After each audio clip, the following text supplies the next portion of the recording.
You also talk about something called the halo effect, which is about human tendency to make specific inferences based on overall impressions.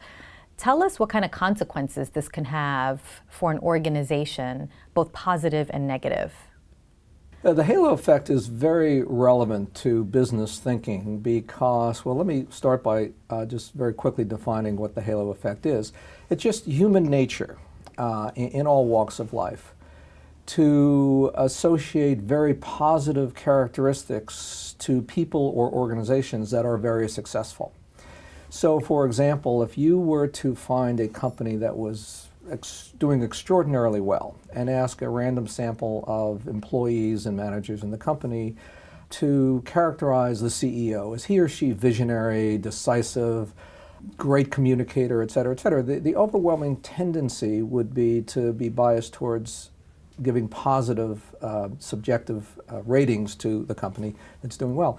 And then the reverse is just as true. If the company, for all kinds of possible reasons, is struggling, ask those same employees and managers, and they'll say, clueless, they don't know what they're doing, they're demoralizing, et cetera, et cetera. Now, why is this relevant? Because there's a big body of research that is based on finding companies that are successful and trying to do a lot of research and a lot of interviews to find what are those common characteristics associated with great companies. And this would be an example of the books by Jim Collins, Good to Great, Built to Last. The first book of this genre was called In Search of Excellence by a couple of McKinsey managers. And surprise, surprise, when they sort of talked to these great companies, the consistent feedback they got was the leaders were visionary and decisive.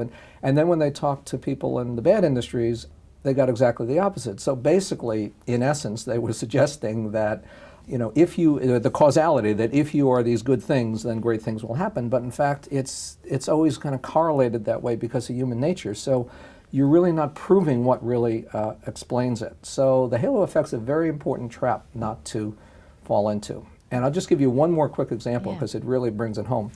In 2010, Fortune magazine every year has the CEO of the year. And in 2010, that CEO was Reed Hastings, the celebrated CEO of Netflix. And if you read the article, it's this glowing praise, visionary, decisive, customer friendly, et cetera, et cetera. In 2011, Reed Hastings made a terrible mistake. And he decided to break the company up into two, Netflix and this new entity called Quickster.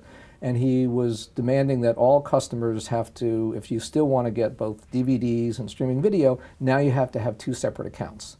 It was a terrible mistake. He lost a lot of customers.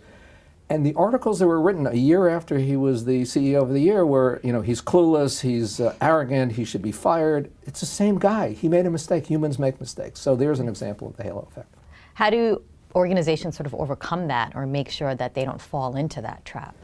You have to be aware of it and embrace the right kind of core principles about what your company is going to stand for and do the best you can to. The fact is that was one isolated, as it turns out, major mistake Hastings made. But other than that era and that issue, the company has been consistently managed to be a real favorite of consumers, delivering outstanding service and growing. The company, by the way, is now almost 10 times bigger in terms of market value than it was when they had that terrible fall from grace.